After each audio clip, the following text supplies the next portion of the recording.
The White House stands today as a gleaming symbol of American democracy and power, its pristine facade welcoming dignitaries and citizens alike. But in August 1814, this iconic building stood as a charred ruin, its walls blackened by flames, its interior completely gutted. The burning of the White House was more than destruction of a building. It represented the most serious threat the young American Republic had faced since gaining independence. British forces had stormed the Capitol, sent the president fleeing, and set fire to the nation's most important structures. This attack came during the largely forgotten War of 1812, a conflict that nearly ended America's democratic experiment. This is the story of that pivotal moment, how the president's house was built, how it fell to enemy forces, and how its reconstruction became a powerful symbol of American resilience. The narrative encompasses political tensions, military failures, heroic rescues, and the determination to rebuild. It's a tale of vulnerability transformed into strength, of destruction followed by renewal, of a nation that could have collapsed, but instead found new purpose. The burning of the White House in 1814 is not merely a historical footnote. It's a critical chapter in America's development that demonstrates how crisis can either destroy a nation or forge it into something stronger. A nation vulnerable, the prelude to war. The young American Republic of 1812 stood in a precarious position. Less than 30 years after winning independence, the United States remained a fragile experiment surrounded by hostile powers. To the west, Native American nations, increasingly supplied with British weapons, threatened frontier settlements. To the south, Spanish Florida provided haven for escaped slaves and potential military rivals.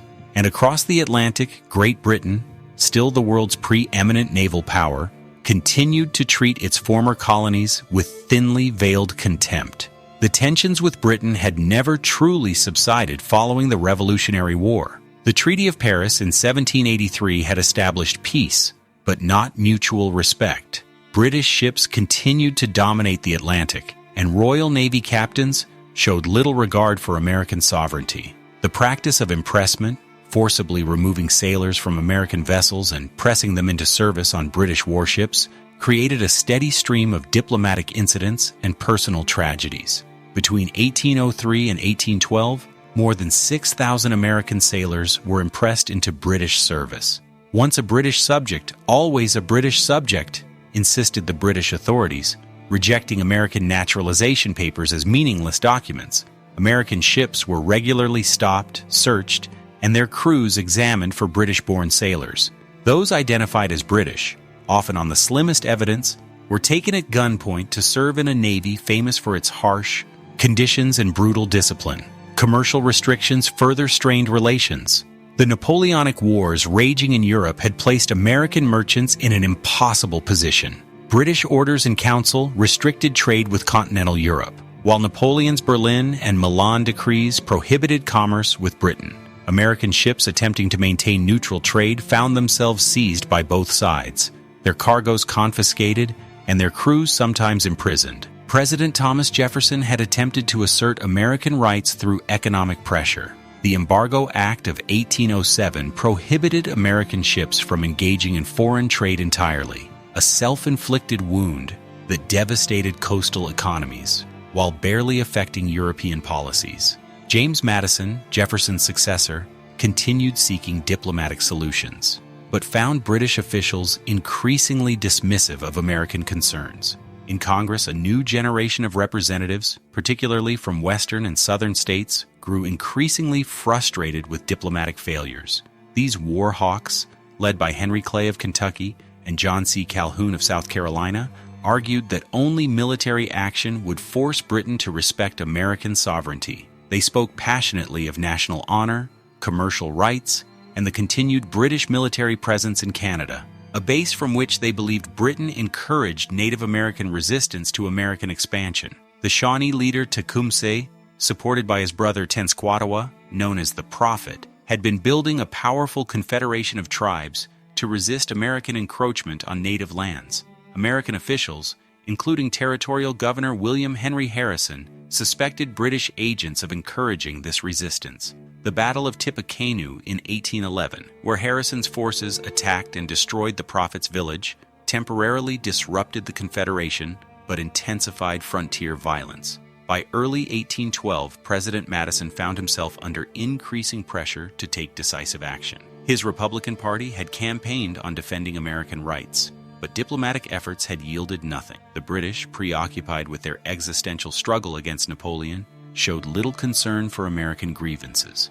Royal Navy ships continued to harass American vessels, sometimes conducting impressment operations within sight of American shores. On June 1, 1812, Madison sent Congress a message outlining American grievances. 17 days later, after contentious debate, Congress declared war on Great Britain. The vote revealed a deeply divided nation, with Northern and Eastern representatives largely opposed, and Western and Southern representatives strongly in favor. The United States was about to challenge the world's greatest naval power, with a navy consisting of just 16 seaworthy vessels and an army of fewer than 7,000 poorly trained soldiers. The Forgotten Conflict. Understanding the War of 1812.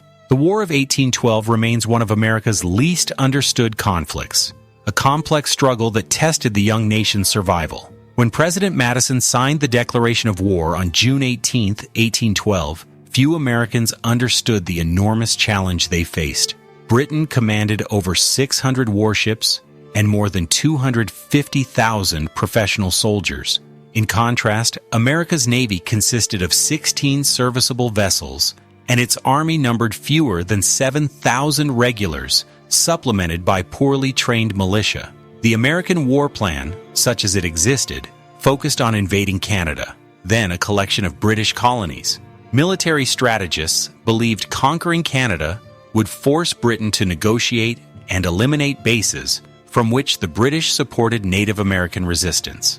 Secretary of War William Eustis confidently declared that capturing Canada would be a mere matter of marching. This assessment proved catastrophically incorrect. The initial American invasion forces crossed the Detroit River in July 1812 under General William Hull. After hesitant advances, Hull retreated to Fort Detroit, where he surrendered his entire force of 2,000 men to a smaller British and Native American army led by Major General Isaac Brock and Tecumseh. The American soldiers marched into captivity without firing a shot. Similar defeats followed at Queenston Heights and along the Niagara frontier. These early failures revealed profound weaknesses in American military leadership and preparation. Many officers held their positions through political connections rather than competence. The militia, theoretically the Republic's bulwark, often refused to cross into Canada, citing legal restrictions on serving outside American territory. Supply lines stretched across wilderness areas with few roads, leaving troops undersupplied and vulnerable. At sea, however, American fortunes differed markedly. The small U.S. Navy achieved surprising victories in ship-to-ship combat. The USS Constitution defeated HMS Guerriere in August 1812, earning the nickname Old Ironsides, when British cannonballs reportedly bounced off her thick oak hull. Similar victories followed, with the USS United States capturing HMS Macedonian and Constitution defeating HMS Java. These triumphs, though strategically minor, provided crucial morale boosts for a nation facing defeat on land. American privateers, privately owned vessels authorized to attack enemy shipping, proved effective at disrupting British commerce. Over 500 American privateers captured or destroyed approximately 1,500 British merchant vessels during the war. The economic damage and increased insurance rates added pressure on British merchants to seek peace. The war occurred against the backdrop of Britain's larger conflict with Napoleonic France. Until 1814, most British military resources remained committed to the European theater. The Duke of Wellington's army fought in Spain, while the Royal Navy maintained a blockade of continental Europe. America remained a secondary concern, limiting British offensive operations primarily to coastal raids and defense of Canada. Native American nations, particularly those in the Northwest Territory and Creek Confederacy, viewed the conflict as an opportunity to resist American expansion. Tecumseh's Confederation allied with the British, providing crucial support in several early British victories. In In the South, the Red Stick faction of the Creek Nation launched attacks on American settlements, beginning a parallel conflict that would eventually bring Andrew Jackson to prominence. The war divided the American populace. New England states, their commerce devastated by British blockade, opposed the conflict from the beginning.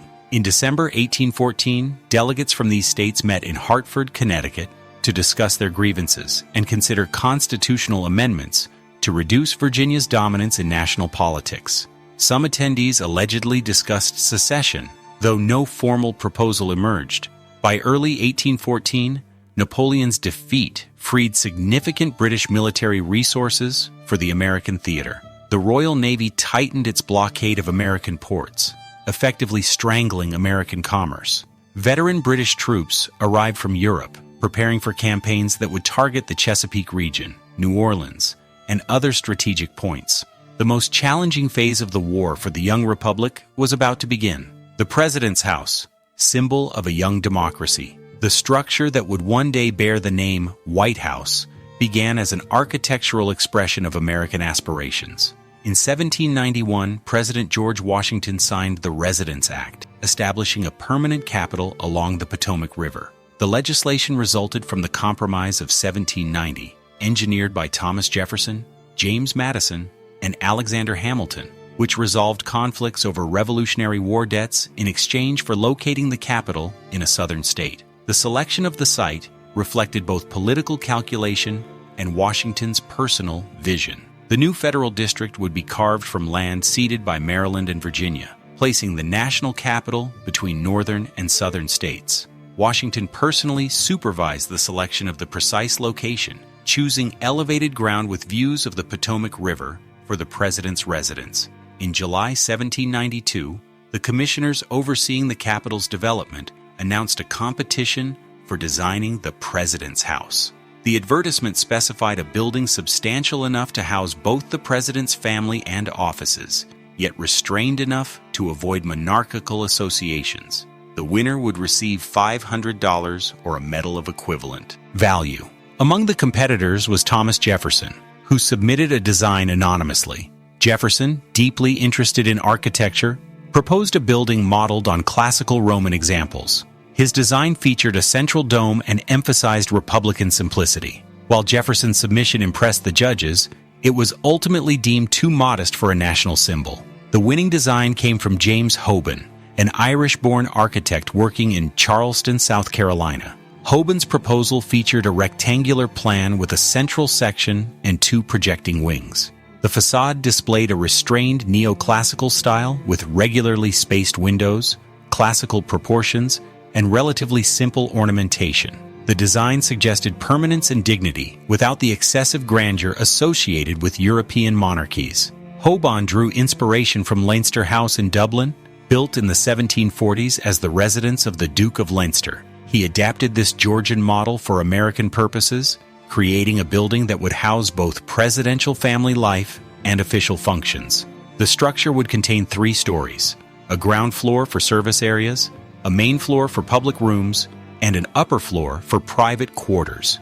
Construction began in October 1792 with a cornerstone laying ceremony attended by President Washington. The foundation was built from stone, providing a solid base for the substantial structure planned above. The exterior walls rose gradually using sandstone quarried from Aquia Creek in Virginia, approximately 40 miles from the building site. The construction workforce reflected the complex social realities of the early republic. Skilled craftsmen, stone cutters, masons, and carpenters included free men, often immigrants with European training. Less skilled tasks relied heavily on enslaved workers hired from their owners. Payroll records document payments to slave owners for their enslaved workers' time, with no compensation going to the workers themselves. The building rose slowly, requiring years of difficult labor. The exterior walls stood largely complete by 1797, but interior work continued well beyond. President John Adams and his wife Abigail became the first occupants in November 1800, moving into a partially completed structure. Many rooms remained unfinished, including the East Room, which Abigail Adams famously used for hanging laundry. Thomas Jefferson, upon becoming the 3rd president in 1801, made significant modifications to the building. His architectural interests led him to add east and west terraces, covered colonnades extending from the main structure. Jefferson also worked to complete interior spaces that had remained unfinished during Adams' brief occupancy. By 1814, the President's House had matured into a functioning governmental center. Though still evolving, the building had become both the President's residence and a symbol of the Democratic Republic. Its stately yet restrained appearance reflected American values, substantial enough to command respect, but without the excessive ornamentation associated with European palaces. The building represented the young nation's aspirations for permanence, stability, and democratic governance, all soon to be tested by the approach of enemy forces. The capital vulnerable, Washington's strategic weakness.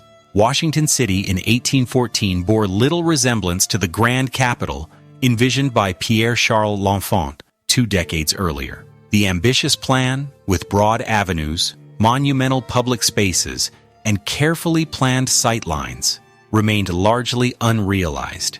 Instead of a magnificent metropolis, visitors found a half-built settlement scattered across swampy terrain, its few finished government buildings rising incongruously amid undeveloped land and scattered private residences.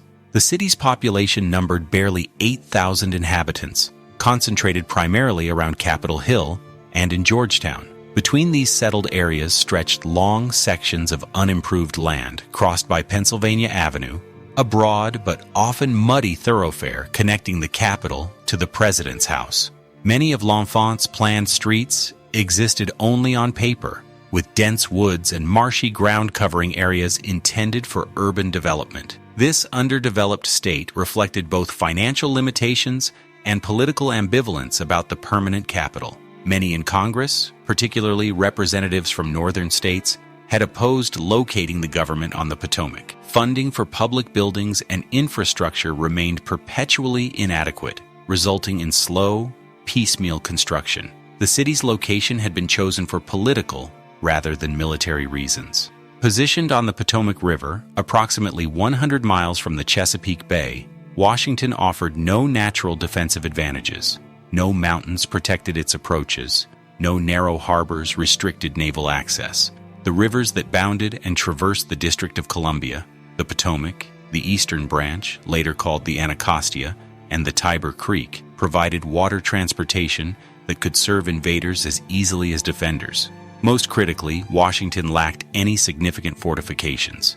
Unlike older cities such as New York or Boston, which maintained harbor forts dating from colonial times, the capital possessed no defensive works capable of repelling a determined military force.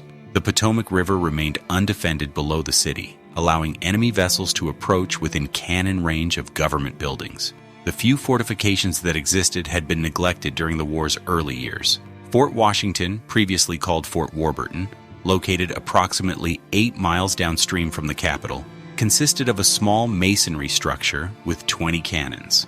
Its limited firepower and isolated position made it inadequate for defending the city. Fort Madison, on the Virginia side of the Potomac, existed mostly on paper with minimal construction completed. Secretary of War John Armstrong displayed remarkable indifference to the capital's vulnerability. Despite warnings from local officials and military officers, Armstrong refused to authorize significant defensive preparations. When Naval Secretary William Jones proposed establishing a defensive camp near Washington in August 1813, Armstrong dismissed the idea, reportedly stating that the British would not come with such a naval force as would enable them to reach the capital. This complacency persisted even after the defeat of Napoleon in April 1814, freed substantial British military resources for the American campaign. As late as July 1814, with British ships already operating in Chesapeake Bay, Armstrong continued to insist that Baltimore, not Washington, would be the enemy's target. The War Department made no serious effort to improve the district's defenses or organize effective resistance. Military responsibility for defending Washington remained divided and unclear. The capital region fell within Military District No. 10, commanded by Brigadier General William Winder, a political appointee with limited military experience who had previously been captured and paroled after the Battle of Stony Creek in Canada. Winder lacked adequate staff, intelligence resources, and authority to command militia from neighboring states. The defense forces themselves consisted primarily of poorly trained militia. Regular army troops had been deployed to the Canadian frontier and other active theaters, leaving few professional soldiers in the capital region. The militia regiments suffered from inadequate equipment, inconsistent training, and the traditional American reluctance to maintain standing military forces in peacetime. By August 1814, these factors combined to create a capital fundamentally unprepared for defense, a city without walls, protected by inexperienced troops, led by divided command, located on easily navigable waterways, with no natural barriers to invasion. As British forces entered the Chesapeake, Washington stood essentially defenseless, its governmental buildings, symbols of the young republic, exposed to potential attack. Invasion, the British forces advance. On August 18, 1814, a British invasion force under the command of Major General Robert Ross landed at Benedict, Maryland, approximately 40 miles southeast of Washington. The expedition consisted of roughly 4,500 soldiers, veteran troops recently transferred from Europe following Napoleon's first defeat. Most had served under the Duke of Wellington in the Peninsular War, where they had gained reputation as disciplined, effective fighters against Napoleon's forces in Spain and Portugal. The landing proceeded without opposition. American scouts observed the British arrival, but could offer no resistance to the well-organized operation. Ships of the Royal Navy, commanded by Vice Admiral Sir Alexander Cochrane and Rear Admiral George Cockburn, provided transportation and support for the land forces. The flotilla included several shallow draft vessels, specifically designed to navigate the rivers and inlets of the Chesapeake region. General Ross organized his force into 3 brigades, each consisting of experienced regiments. The light companies of the 85th, 21st, and 4th Regiments formed an advance guard. Artillery detachments brought 2 3-pounder guns and a small number of Congreve rockets, weapons that produced limited physical damage but created substantial psychological effect with their loud noise and fiery trajectories. The British advance began on August 20th, following the road from Benedict toward Upper Marlborough. The troops marched in tight formation, maintaining European battlefield discipline despite the summer heat. Temperatures reached above 90 degrees Fahrenheit, and the humidity characteristic of the Chesapeake region in August made conditions particularly challenging. Several British soldiers collapsed from heat exhaustion, but the column maintained its steady progress at approximately 10 miles per day. American intelligence regarding the invasion proved woefully inadequate. General William Winder, tasked with defending the capital region, received conflicting reports about British strength, location, and intentions.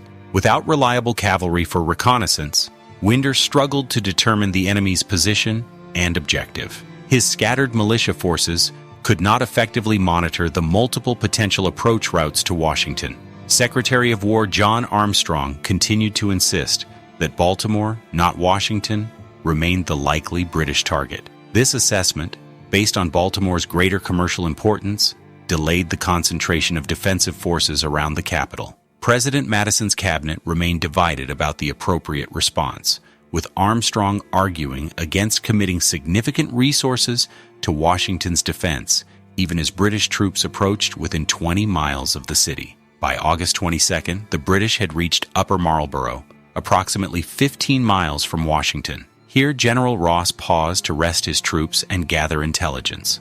Local residents, some sympathetic to the British cause, and others intimidated by the professional soldiers in their midst, provided information about American defensive preparations. Ross learned that American militia were concentrating near Bladensburg, along the direct route to Washington. Meanwhile, in the capital, citizens began recognizing the imminent danger. Many packed belongings and fled into the surrounding countryside of Maryland and Virginia. Government clerks hurriedly loaded important documents into carts for evacuation. Banks removed their specie reserves. The limited available wagons commanded premium prices as residents sought means to transport valuable possessions away from the threatened city. President Madison attempted to organize resistance, riding out personally to observe the assembly of militia units. Secretary of State James Monroe, a Revolutionary War veteran, conducted reconnaissance of British positions, nearly riding into their camp during one scouting mission. Secretary of the Navy William Jones supervised the evacuation of naval stores from the Washington Navy Yard, where ships under construction were prepared for destruction to prevent their capture. On August 23rd, the British resumed their advance, which was bands, now clearly headed toward Bladensburg rather than taking the direct route to Washington via the Woodyard Road. This movement confirmed their intention to engage the gathering American defensive force before proceeding to the capital. General Winder, receiving reports of the British approach, ordered available militia and regular troops to concentrate at Bladensburg, creating a defensive position where the road from Upper Marlborough crossed the eastern branch of the Potomac. By nightfall on August 23rd, the British bivouacked at Melwood, approximately 9 miles from Washington. The American capital lay 1 day's march away, with only a hastily assembled force of militia and a few regular troops positioned to oppose the veteran British regiments. The stage was set for what would become known as the Battle of Bladensburg, a confrontation that would determine Washington's fate. The Battle of Bladensburg, America's humiliating defeat. On the morning of August 24, 1814, American forces assembled at Bladensburg, Maryland, preparing to make their stand against the advancing British expedition. The location offered some defensive advantages. The eastern branch of the Potomac, later called the Anacostia River, ran in front of the American position, with a single bridge providing the main crossing. The river, while not especially deep, had steep banks that would slow any attacking force. General William Winder had gathered approximately 7,000 men to defend the capital, a numerically superior force to the British 4,500 troops. However, this numerical advantage masked critical weaknesses. Most American troops were militia with limited training and no combat experience. Many had arrived just hours before the battle, having marched from surrounding areas in Maryland and the District of Columbia. These units had never drilled together and lacked cohesion. Winder arranged his forces in 3 lines across the Georgetown Road, the main route from Bladensburg to Washington. The first line, positioned closest to the river crossing, consisted primarily of Maryland militia under Brigadier General Tobias Stansbury and artillery commanded by Commodore Joshua Barney. The second line, approximately 400 yards behind the first, comprised additional Maryland militia and some units from the District of Columbia. A third line of Virginia militia was positioned further back, near a small hill that offered advantageous terrain. This arrangement, while seemingly sound in theory, contained a critical flaw. The 3 lines were placed too far apart to support each other effectively. If the first line broke, the second and third would struggle to provide covering fire or orderly reinforcement. The artillery pieces, which might have dominated the bridge crossing, were positioned too far back from the river to achieve maximum effectiveness. President Madison arrived on the battlefield around noon, accompanied by several cabinet members, including Secretary of State James Monroe, Secretary of War John Armstrong, and Attorney General Richard Rush. Their presence, while intended to boost morale, actually complicated the command structure. Monroe, acting on his own initiative, rearranged some militia units without informing General Winder, creating confusion in the defensive line. The British forces approached Bladensburg shortly after noon. General Ross and Admiral Cockburn reconnoitered the American position and quickly identified its weaknesses. Despite having marched 17 miles that morning in sweltering heat, the British troops prepared to attack immediately, recognizing the opportunity presented by the disorganized American defense. At approximately 1 o'clock, British light infantry and rocket troops advanced toward the bridge. American artillery opened fire, initially causing casualties among the exposed British soldiers. However, the British light infantry soon located a ford upstream and began crossing the river, threatening to flank the American first line. Meanwhile, the Congreve rockets, with their distinctive screeching sound and fiery trajectories, created confusion among the inexperienced militia. As British troops established a bridgehead on the American side of the river, the Maryland militia in the first line began to waver. Having never experienced combat, many broke formation and retreated before making significant contact with enemy forces. Their withdrawal exposed the artillery positions, forcing gunners to abandon their pieces or risk capture. The second line of defense, now facing the advancing British regulars without the support of the first line, also began to disintegrate. Only Commodore Barney's flotilla men and Captain Miller's Marines, positioned with artillery on the Georgetown Road, offered substantial resistance. Their disciplined fire temporarily checked the British advance and inflicted significant casualties, including the wounding of General Ross's horse. However, with both flanks exposed by retreating militia, Barney's position became untenable. British troops worked around his guns, approaching from multiple directions. Barney himself was wounded and captured, while the remaining regular troops were forced to abandon their artillery and retreat toward Washington. The battle had lasted less than 4 hours. By late afternoon, the American forces were in full retreat, many fleeing so rapidly that the engagement became known as the Bladensburg races. President Madison and his cabinet members, narrowly avoiding capture, joined the retreating columns. The road to Washington lay completely open to the victorious British force, with no significant American military units remaining between the battlefield and the capital. Dolley's courage, saving symbols of the Republic. As British forces approached Washington following their victory at Bladensburg, First Lady Dolley Madison remained at the President's house, calmly organizing the preservation of important documents and symbolic treasures. Her husband had departed that morning to observe the battle, leaving her with instructions to be prepared for quick evacuation if necessary. The First Lady, however, refused to abandon the executive mansion until she had secured items of national significance. Dolley Madison's actions during these critical hours were documented in a letter she began writing to her sister, Lucy Payne Washington Todd, at 2 o'clock that afternoon. "I am accordingly ready," she wrote. "I have pressed as many cabinet papers into trunks as to fill one carriage. Our private property must be sacrificed, as it is impossible to procure wagons for its transportation." The most iconic moment of her evacuation efforts centered on Gilbert Stuart's full-length portrait of George Washington. The painting, completed in 1796, had hung in the state dining room since 1801. More than mere decoration, the portrait represented a tangible connection to the founding president and the Revolution itself. Dolley Madison recognized that allowing this symbol to fall into British hands would constitute both practical and symbolic loss. "Our kind friend Mr. Carroll has come to hasten my departure and is in a very bad humor with me because I insist on waiting until the large picture of General Washington is secured," she wrote, continuing to describe the scene as events unfolded. "And now, dear sister, I must leave this house, or the retreating army will make me a prisoner in it by filling up the road I am directed to take." The portrait proved too firmly attached to the wall for quick removal.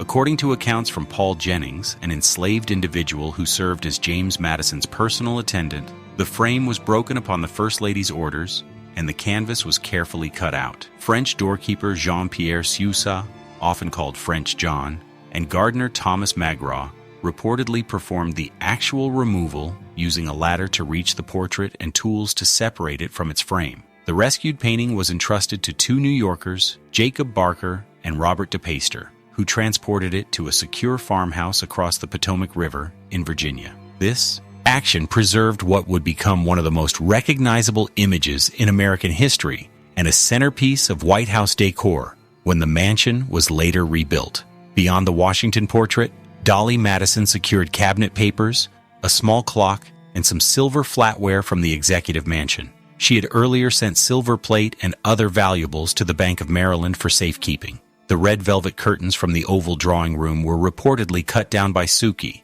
an enslaved seamstress, though these were ultimately left behind in the hasty departure. White House steward Jean Sousa prepared what became known as the Victory Dinner in the dining room, a meal intended for the president and cabinet members that would instead be consumed by British officers. The table was reportedly set with fine china and crystal when Dolley Madison finally departed at 3 o'clock, just 3 hours before British troops would enter the city. The First Lady left in a carriage accompanied by her sister Anna, her maid, and several other individuals, including Charles Carroll of Bellevue, who had come to urge her evacuation. They crossed the Potomac at the Georgetown Ferry, eventually making their way to Rokeby, the Lovell family estate in Virginia, where James Madison had arranged to meet his wife if the city fell. The following day, from temporary lodgings, she wrote again to her sister, "Will you believe it, my sister? we have had a battle or skirmish near Bladensburg, and here I am still, within sound of the cannon. Mr. Madison comes not. May God protect him." The First Lady would not reunite with the President until the next evening at a tavern in Montgomery County, Maryland. Dolley Madison's actions during the evacuation became an enduring part of American historical memory. While the British would succeed in burning the President's house, they would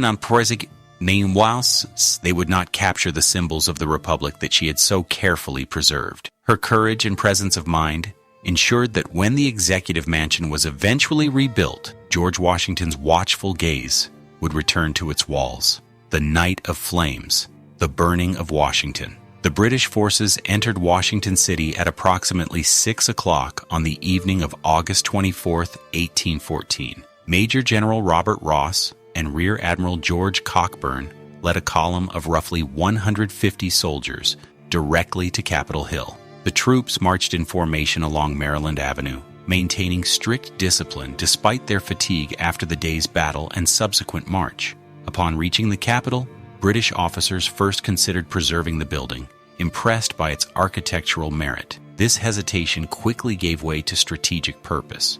Admiral Cockburn, who had advocated for punitive measures throughout the Chesapeake campaign, reminded General Ross that the structure housed the legislative branch responsible for declaring war against Great Britain. The British troops entered the Capitol building, finding it largely abandoned. A single civilian, reportedly a local restaurant proprietor who had remained to protect his establishment in the adjacent boarding house, fired on the approaching soldiers. This lone act of resistance resulted in the man's capture and, according to some accounts, nearly led to his execution before officers intervened. Inside the House chamber, Cockburn allegedly seated himself in the Speaker's chair and mockingly called for a vote on whether to burn the building. The assembled British officers responded affirmatively. Soldiers then methodically piled furniture, books, curtains, and other combustible materials in the center of the chambers, creating makeshift pyres in both the House and Senate wings. The troops set fire to these materials using rockets and powder from their ammunition pouches. The flames spread quickly through the timber-framed interior. The Capitol's sandstone exterior walls would survive, but the interior was thoroughly consumed. The heat grew so intense that glass window panes melted and metal fixtures warped beyond recognition. As the Capitol burned, a smaller detachment of British troops proceeded down Pennsylvania Avenue toward the President's house. They found the executive mansion abandoned but intact, with the dining table still set for a meal and wine cooling in ice buckets. Officers reportedly paused to consume the prepared dinner and toast the Prince Regent before proceeding with their destructive mission. Similar to their actions at the Capitol, the British troops gathered furniture and draperies into piles in the center of the state rooms. They then set these materials ablaze, creating fires that rapidly spread throughout the building's interior. The elaborate woodwork, plaster decoration, and furnishings that had been assembled over the previous 14 years were consumed within hours. The President's house burned with particular intensity due to its extensive wooden interior structure. The stone exterior walls retained structural integrity, but the intense heat caused cracking in sections of the sandstone. The roof collapsed as supporting timbers failed, sending showers of embers into the night sky that were visible for miles. From the executive mansion, British troops moved methodically through the city, targeting government buildings while generally respecting private property. The Treasury Department building was set ablaze, as was the War Department. At the Navy Yard, Americans had already initiated destruction of facilities and vessels to prevent their capture, but British forces completed the work, burning remaining structures. The Patent Office narrowly escaped destruction through the intervention of its superintendent, Dr. William Thornton, who persuaded British officers of the building's importance to scientific advancement rather than war. Similarly, the Marine barracks was spared due to Admiral Cockburn's professional respect for the Marines' conduct during the Battle of Bladensburg. Throughout the night, fires illuminated the capital city with an intense glow visible from the surrounding countryside. The light from burning buildings could reportedly be seen as far away as Baltimore, approximately 40 miles distant. The few residents who had remained in Washington watched from a distance as government buildings burned, most afraid to intervene given the British military presence. Around 10 o'clock that evening, an unusual weather phenomenon occurred. Dark clouds gathered rapidly, producing one of the most severe thunderstorms in local memory. Heavy rain began falling, accompanied by strong winds that some observers described as having the characteristics of a tornado. This sudden deluge helped extinguish some fires, though the major buildings were already substantially damaged. The storm created miserable conditions for both the occupying British forces and the scattered American civilians. Streets turned to mud, hampering movement through the city. Lightning struck with unusual frequency, reportedly killing several British soldiers and adding to the apocalyptic atmosphere of the burning capital. By dawn on August 25th, the systematic destruction had largely concluded. The Capitol, President's House, Treasury, and War Department, the primary symbols of American federal government, stood in ruins.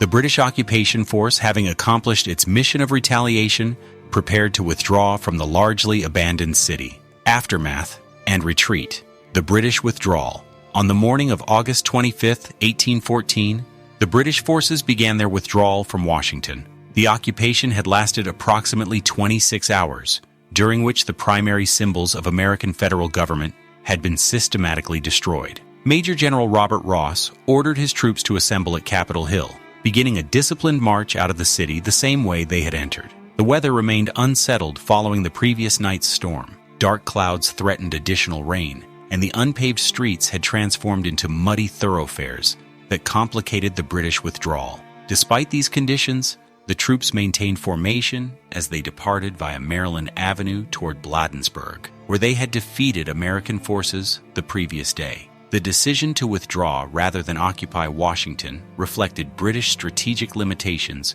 rather than humanitarian concerns. With only 4,500 troops, insufficient to hold the city against potential American counterattacks, and lacking secure supply lines to their naval support in the Patuxent River, the British commanders recognized the impracticality of maintaining a position so far inland. Their mission had been punitive rather than territorial, focused on destroying government buildings rather than securing permanent control. Admiral Cockburn and General Ross conducted their withdrawal with the same precision that had characterized their advance. Wounded soldiers were transported in wagons requisitioned from local residents. A small rear guard protected against potential harassment from American militia, though no significant resistance materialized. The column moved at a measured pace of approximately 3 miles per hour, reaching Bladensburg by mid-afternoon. In the devastated capital, Americans began cautiously returning to assess damage and search for salvageable possessions. The scene that greeted them was one of structural devastation focused specifically on government buildings. The capital's interior had been completely destroyed, though its exterior walls remained standing. The president's house presented a similar appearance, a stone shell surrounding a gutted interior where elaborate rooms had once stood. The Treasury building had collapsed more completely, with only portions of walls remaining. The War Department building, a smaller structure, had been reduced to rubble. The Navy Yard, partially destroyed by Americans before the British arrival, showed extensive damage from both American preemptive demolition and British fires.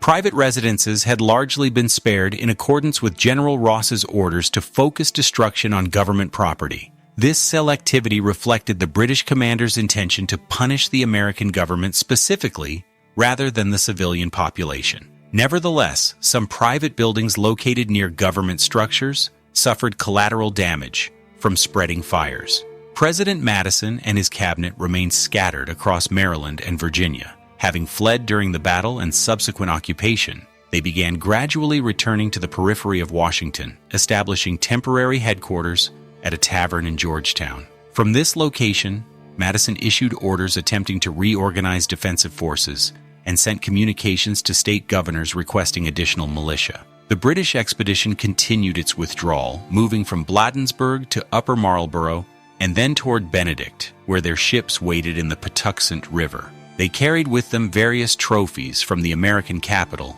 including an assortment of government papers and a flag from the Navy Yard. The column moved with increased caution, aware that American forces might attempt to intercept them during their return march.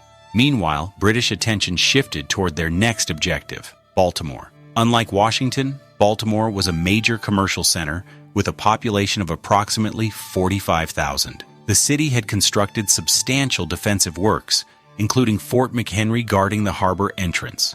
Baltimore's citizens had prepared for possible attack, organizing militia units and strengthening fortifications. The British forces reached Benedict on August 30th, having completed their overland withdrawal without significant American resistance. They boarded ships of the Royal Navy and began preparations for operations against Baltimore. Admiral Cochrane's fleet sailed up the Chesapeake Bay, reaching the Patapsco River near Baltimore by September 12th. There, the expedition would encounter markedly different circumstances than in Washington. At Baltimore, British forces faced prepared defenses, organized resistance, and ultimately failure in their attempt to capture the city. The successful defense of Baltimore, particularly the resistance of Fort McHenry during a 25-hour bombardment that inspired Francis Scott Key to write The Star-Spangled Banner, would provide Americans with a psychological counterbalance to the humiliation of Washington's burning. The British withdrawal from Washington closed the immediate crisis for the capital, but left a profound challenge: rebuilding the physical structures of government from charred ruins, while maintaining the continuity of Republican institutions despite the destruction of their symbolic homes. A government in exile, functioning without a capital. In the days following the British withdrawal, the American government faced an unprecedented challenge: maintaining constitutional functions without its established buildings or infrastructure. The physical symbols of federal authority, the Capitol, the President's House, the department headquarters, stood in ruins. The practical question of where and how to conduct governmental business required immediate resolution. President Madison initially established temporary executive headquarters at Brookville, Maryland, approximately 18 miles north of Washington. The small town with fewer than 100 residents briefly served as the de facto capital of the United States. Madison occupied the home of local postmaster Richard Thomas, conducting emergency business from this modest residence on the night of August 26th. By August 27th, Madison had returned to the outskirts of Washington, operating from a series of temporary locations. He maintained regular communication with his scattered cabinet through couriers, working to re-establish governmental continuity. The president faced dual challenges: addressing the immediate military crisis, while simultaneously determining how to restore the physical structures of government. For the executive branch, the Octagon House, an elegant residence owned by Colonel John Taylor III, became the primary temporary White House. Located at the corner of New York Avenue and 18th Street, approximately 6 blocks from the burned President's House, this distinctive structure provided adequate space for essential executive functions. Madison would later sign the Treaty of Ghent here, officially ending the War of 1812. Congress faced more significant logistical difficulties due to the larger space requirements for legislative sessions. The burned Capitol building had housed both the House of Representatives and the Senate, along with the Supreme Court and the Library of Congress. Finding suitable replacement facilities for these institutions presented considerable challenges. When Congress reconvened on September 19th, they met at Blodgett's Hotel, an unfinished structure that had previously housed the Patent Office and Post Office. The building's long rooms served adequately, though uncomfortably, for congressional sessions. Representatives described the quarters as cramped and poorly ventilated, with inadequate seating and acoustic problems that made debate difficult. This temporary arrangement proved unsatisfactory, leading Congress to relocate to the only substantial public building that had escaped the fires: the brick structure housing the Washington Post and Patent Office at 8th and E Streets. Even this facility required significant modifications to accommodate legislative functions, with hastily constructed galleries for public observation and improvised committee rooms. The Supreme Court, displaced from its chamber in the Capitol basement, relocated to a private home on Pennsylvania Avenue. Chief Justice John Marshall and his associates conducted judicial business from this residential setting, maintaining the court's constitutional functions despite the makeshift arrangements. The destruction of the Library of Congress represented a significant intellectual loss. Approximately 3,000 volumes, many irreplaceable, had been destroyed in the Capitol fire. Former President Thomas Jefferson offered his personal library as a replacement, eventually selling his collection of more than 6,000 books to the government for approximately $23,000. The displacement of government departments created administrative confusion. The State Department operated from several private residences. The War Department, ironically responsible for military defense, functioned from scattered temporary offices. The Treasury Department conducted financial operations from makeshift quarters, attempting to maintain economic stability despite physical displacement. Government clerks worked in private homes, taverns, and any available spaces, often using borrowed furniture and salvaged records. Many official documents had been evacuated before the British arrival, but numerous records were lost in the fires, creating administrative gaps that would take years to reconstruct. The situation prompted serious debate about whether to rebuild Washington or relocate the capital permanently. Representatives from northern states, who had originally opposed the Potomac location, seized the opportunity to advocate for moving the government to Philadelphia, New York, or another established city. Practical arguments about the cost of reconstruction and Washington's demonstrated vulnerability supported these positions. Southern representatives, particularly those from Virginia and Maryland, strongly defended maintaining the capital in its original location. They emphasized the symbolic importance of continuity and the legal complications of abandoning the federal district. President Madison firmly supported rebuilding, recognizing that relocation would represent a significant British victory. On September 21st, Congress passed legislation confirming the decision to remain in Washington. The act authorized temporary quarters and initiated planning for reconstruction of the burned buildings. This decision represented more than practical considerations. It demonstrated American determination to overcome the physical and psychological damage inflicted by the British attack. By October 1814, the government had established a functioning, if uncomfortable, existence in its temporary quarters. The constitutional machinery continued operating despite the destruction of its traditional physical housing. This resilience demonstrated that American Republican institutions existed beyond the buildings that housed them, a fact that would prove significant during the rebuilding process. Rebuilding from ashes. Reconstruction begins. Reconstruction of Washington's public buildings began almost immediately after the British withdrawal. On September 8, 1814, Congress authorized a loan of $500,000 to finance rebuilding efforts. While this sum proved insufficient for complete restoration, it provided essential initial funding to begin the work of transforming charred ruins back into functioning government buildings. President Madison appointed a 3-member commission to oversee reconstruction, similar to the original commission that had supervised the Capitol's initial development. These commissioners faced a daunting task: rebuilding the seat of government while maintaining its original character and significance. They needed to work quickly to restore governmental functions, but also needed to ensure the rebuilt structures would properly represent national dignity and permanence. The decision to rebuild the President's house on its original foundation using the surviving exterior walls reflected both practical and symbolic considerations. Practically, the sandstone walls had maintained structural integrity despite fire damage. Symbolically, rebuilding on the same foundation represented continuity and resilience. The Republic would stand where it had fallen. James Hoban, the original architect of the President's house, returned to oversee its reconstruction. Hoban's intimate knowledge of the building's design and construction made him the logical choice for directing the restoration. His assessment confirmed that the exterior walls could be preserved, though they showed significant damage from intense heat. The sandstone had cracked in places, and portions required replacement or substantial repair. The interior reconstruction presented greater challenges. The fire had completely destroyed the wooden structural elements, floor joists, roof supports, and interior partitions. Nothing remained of the fine finishes, decorative elements, or furnishings that had adorned the mansion.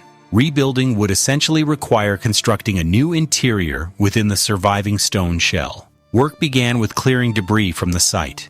Workers removed charred timbers, melted metal fixtures, and accumulated ash from within the walls. The interior was completely emptied, leaving only the smoke-stained exterior walls standing. These walls required careful cleaning and structural reinforcement before interior construction could begin. Reconstruction followed Hoban's original plans, with some modifications to improve functionality and address weaknesses revealed by the fire. The rebuilt structure incorporated more substantial fire-resistant features, including some brick interior walls replacing wooden partitions. The roof structure was redesigned with improved bracing to enhance stability. Interior decorative elements were simplified somewhat from the original design, reflecting both budget constraints and changing architectural tastes. The most visible change to the building came in its exterior appearance. Before the fire, the president's house had displayed the natural tan color of Aquia Creek sandstone. During reconstruction, the exterior received a coating of white lead-based paint. This painting served multiple practical purposes. It covered the smoke damage and discoloration, protected the porous sandstone from weather deterioration, and provided a uniform appearance that masked variations in the stone. This white coating became the building's defining visual characteristic, eventually giving rise to the informal name White House, that would later become its official designation. While the name White House didn't become common in official documents until later in the 19th century, the white-painted appearance of the rebuilt mansion established the visual identity that would become universally recognized. Simultaneous with the president's house reconstruction, work proceeded on rebuilding the Capitol. Benjamin Henry Latrobe, who had served as architect of the Capitol before the war, returned to supervise this larger and more complex project. Like the president's house, the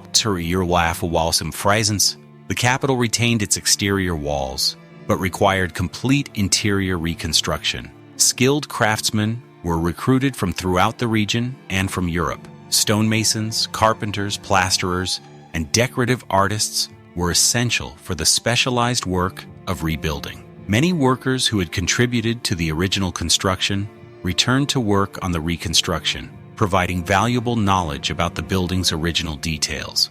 Material procurement presented significant challenges. New stone had to be quarried from Aquia Creek to match the original building material.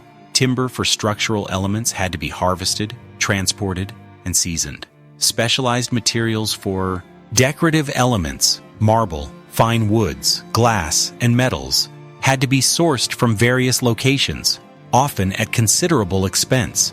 By early 1815, reconstruction of both the President's House and Capitol was well underway. Progress became visible as walls were stabilized, new roof structures erected, and interior framing began to define rooms once again. The pace accelerated as additional funding was authorized and more workers joined the projects. The effort represented more than mere construction. It demonstrated national determination to overcome the physical destruction inflicted during the war. Each reconstructed wall and replaced timber symbolized American resilience and the Republic's intention to endure despite having suffered the unprecedented trauma of foreign occupation and destruction of its governmental center. The Treaty of Ghent, peace without victory. As Washington's government buildings smoldered, diplomats gathered 4,000 miles away in the Flemish city of Ghent to negotiate an end to the conflict. Peace discussions had begun on August 8, 1814, more than 2 weeks before the burning of Washington, reflecting both nations' desire to resolve a war that had become increasingly burdensome.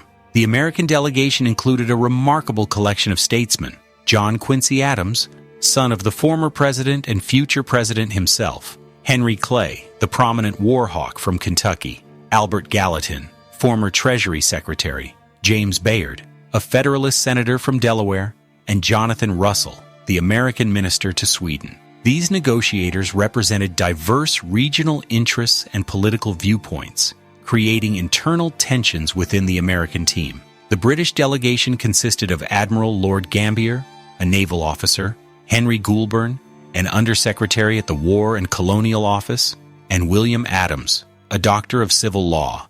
These representatives approached negotiations with considerable confidence, particularly after receiving news of Washington's burning in early October. The British initially presented demands reflecting their military advantages, including territorial concessions and the creation of a Native American buffer state in the Northwest Territory. American negotiators firmly rejected these terms, recognizing that accepting them would effectively surrender the war aims that had motivated the conflict. The American position insisted on maintaining pre-war territorial boundaries and addressing maritime rights, particularly impressment, the very issue that had been a primary cause of the war. Negotiations proceeded slowly through the autumn months, with both sides exchanging draft treaties and counter-proposals. The discussions occurred against the backdrop of significant geopolitical shifts in Europe. The Congress of Vienna had convened in September 1814, gathering European powers to reorganize the continent after Napoleon's defeat. British attention increasingly turned toward European concerns, reducing their focus on the American conflict. By November, British demands had moderated substantially. Several factors contributed to this shift. The British public's growing war weariness, commercial interests lobbying for resumed trade with America, and the considerable expense of maintaining military operations across the Atlantic. Additionally, British forces had experienced setbacks, particularly the failed attack on Baltimore and stalled operations in upstate New York. The negotiators ultimately produced a document that essentially restored pre-war conditions, what diplomats term a status quo antebellum agreement.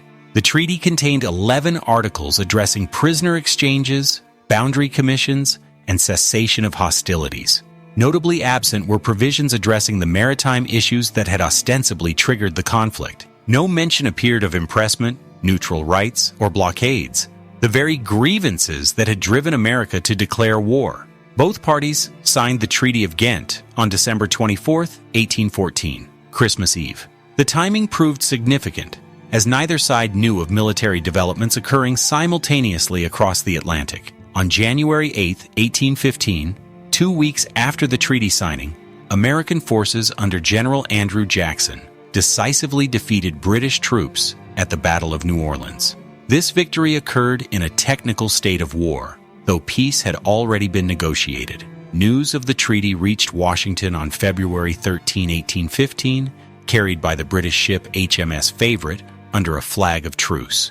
President Madison submitted the document to the Senate the following day, and on February 16th, the Senate unanimously ratified the treaty. Madison formally proclaimed the war's end on February 18, 1815. The peculiar timing, with Jackson's victory occurring after peace was negotiated but before Americans learned of the treaty, created a narrative disconnect that would shape historical memory. Many Americans perceived the war as a triumph, with Jackson's victory overshadowing earlier defeats. The burning of Washington became recontextualized not as a humiliating culmination, but as a temporary setback before ultimate victory. This chronological accident proved politically significant. The Republican Party, which had led the nation into a war with ambiguous results, emerged with renewed popularity. The Federalist Party, which had opposed the conflict and even contemplated secession during the Hartford Convention, found itself politically damaged by its apparent lack of patriotism. Once news of peace and victory arrived nearly simultaneously. For the rebuilt White House, this perception of victory, rather than stalemate, provided important symbolic context. The reconstructed building would represent not just recovery from invasion, but a monument to successful defense of American sovereignty. The peace, while failing to secure the specific maritime rights that had motivated the conflict, nevertheless demonstrated American capacity to withstand British military power and preserve national independence.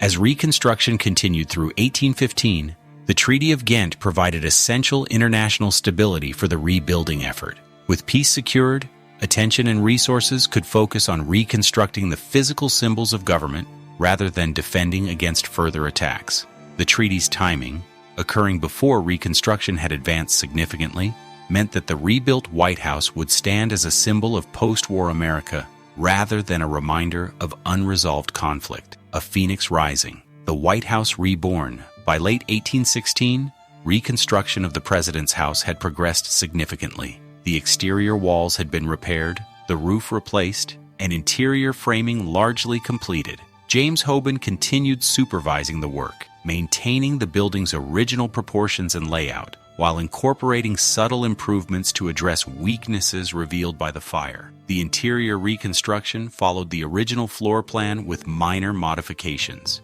The ground floor contained service areas and staff workspaces. The main floor housed the formal staterooms for official functions. The second floor provided private quarters for the presidential family. This arrangement maintained the separation of public and private spaces that had characterized the original design. One significant addition appeared during reconstruction: the south portico. This semicircular colonnaded porch extended from the main floor on the building's south side, facing what would later become the south lawn. Hoban had included a portico in his original design, but budget constraints had prevented its construction. The reconstruction provided opportunity to execute this element of the original vision, enhancing the building's classical appearance and providing functional outdoor space accessible from the state rooms. The white paint applied to the exterior walls became the building's defining visual characteristic. The decision to paint the sandstone served practical purposes, protecting the porous stone from weather damage and covering fire stains, but created an aesthetic identity that would become inseparable from the building's significance. The brilliant white facade against the blue sky created a striking image that suggested purity and permanence. Interior finishes received careful attention, with skilled craftsmen recreating decorative elements that had been destroyed. Elaborate plasterwork adorned ceilings in the staterooms. Carved wood moldings framed doorways and windows.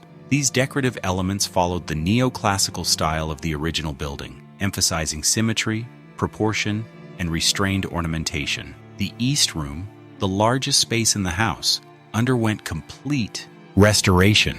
This grand room, left unfinished during the Adams administration and only partially completed under Jefferson, was now properly finished with appropriate decorative elements. The space was designed for large receptions and official entertainments, providing the president with suitable accommodation for public functions. Furnishing the reconstructed building presented significant challenges. Few original pieces had survived the fire, requiring acquisition of new furniture appropriate to the building's status. American craftsmen produced some items, while others were imported from Europe. The selections reflected the neoclassical style popular during the period, emphasizing simple lines and classical motifs. By September 1817, the president's house had reached sufficient completion to receive its next occupant. President James Monroe, who had succeeded Madison in March of that year, moved into the reconstructed building from temporary quarters. Monroe and his wife Elizabeth became the first presidential couple to occupy the rebuilt structure, bringing with them furnishings that would influence the building's interior character for decades. Monroe commissioned French furniture and decorative objects to adorn the staterooms, establishing a European-influenced elegance that reflected diplomatic connections with France. These selections included gilded chairs, ornate clocks, and fine porcelain that added formal sophistication to the interior spaces. Many of these pieces remained in the building through subsequent administrations, becoming part of its permanent collection. The grounds surrounding the president's house received attention during reconstruction as well. Landscaping efforts created more defined gardens and pathways around the building. Jefferson's earlier terraces were rebuilt, providing covered connections to adjacent service buildings. These improvements enhanced the building's setting, creating appropriate surroundings for the president's residence. Public reaction to the reconstructed president's house reflected pride in national recovery. Visitors commented on the building's impressive appearance, particularly its brilliant white exterior. Foreign diplomats noted the rapid restoration as evidence of American resilience and resources. The reconstruction demonstrated that the Republic had survived its trial by fire and emerged with its symbols intact. The building's popular designation as the White House gradually gained currency during this period, though official documents continued using President's House or Executive Mansion for many years. The informal name reflected the building's most visible characteristic, its white-painted walls that distinguished it from surrounding structures and created its iconic appearance. The reconstructed President's House represented more than architectural restoration. It symbolized national continuity and resilience. The decision to rebuild on the original foundation using surviving walls maintained physical connection to the Republic's early years. The improvements incorporated during Reconstruction demonstrated progress and refinement. Together, these elements created a building that honored its history while serving contemporary needs. By 1818, Reconstruction was essentially complete. The President's House had risen from ashes to resume its role as both functional residence and national symbol. The phoenix-like restoration erased the physical evidence of British destruction while incorporating that experience into the building's evolving significance. The white-painted mansion now stood not just as the president's home, but as tangible proof of national endurance. Legacy of fire. How the burning changed America. The burning of Washington and subsequent reconstruction marked a pivotal turning point in American development. Beyond the immediate physical restoration, these events triggered profound shifts in national identity, security planning, and international relations that would shape the young republic's evolution throughout the 19th century. Military preparedness underwent fundamental reconsideration following the capital's destruction. The ease with which British forces had occupied and burned Washington revealed critical vulnerabilities in American defense systems. Congress responded by authorizing substantial increases in military funding, particularly for coastal fortifications. A new program of coastal defense construction began in 1816, eventually resulting in a network of substantial stone forts protecting major harbors and waterways. Naval expansion accelerated dramatically in the post-war period. The burning of Washington underscored the importance of naval power for national defense, particularly given America's extensive coastline. Congress authorized construction of 9 ships of the line and 12 heavy frigates in 1816, establishing the foundation for a more substantial permanent navy. This naval expansion would continue throughout the 19th century, gradually transforming the United States into a significant maritime power. The militia system, which had failed so dramatically at Bladensburg, underwent significant reform. The embarrassing performance of hastily assembled militia units against professional British troops prompted military planners to reconsider training, organization, and command structures. While state militia would remain important throughout the 19th century, the experience at Bladensburg accelerated the gradual shift toward more professional military organizations at both state and federal levels. Economically, the burning of Washington contributed to a growing movement for American industrial independence. British destruction of government buildings, combined with the trade disruptions experienced during the war, strengthened arguments for developing domestic manufacturing capacity. Economic nationalists like Henry Clay incorporated these lessons into the American system, promoting protective tariffs and internal improvements. A subtle but significant diplomatic reorientation followed the war's conclusion. Despite failing to secure explicit recognition of maritime rights in the Treaty of Ghent, the United States had demonstrated willingness to defend its interests militarily. This earned grudging respect from European powers, particularly Britain. Anglo-American relations gradually improved in subsequent decades, with the burning of Washington ironically marking the last major armed conflict between the two nations. American national identity underwent substantial transformation through the experience of invasion and rebuilding. The war's conclusion generated what contemporaries called an era of good feelings, characterized by diminished partisan divisions and increased nationalism. President Monroe's victory tour of northern states in 1817 symbolized this temporary political harmony, visiting areas that had opposed the war and emphasizing common American identity. The rebuilt White House became central to this evolving national narrative. While the initial burning represented vulnerability and humiliation, the reconstruction transformed the building into a symbol of resilience and permanence. The structure's white exterior, originating as practical response to fire damage, became an enduring visual statement of national purity and strength. British destruction of government buildings, intended as punishment and humiliation, ultimately strengthened American institutional confidence. The temporary displacement of government functions demonstrated that the Republic's constitutional system could survive even the destruction of its physical symbols.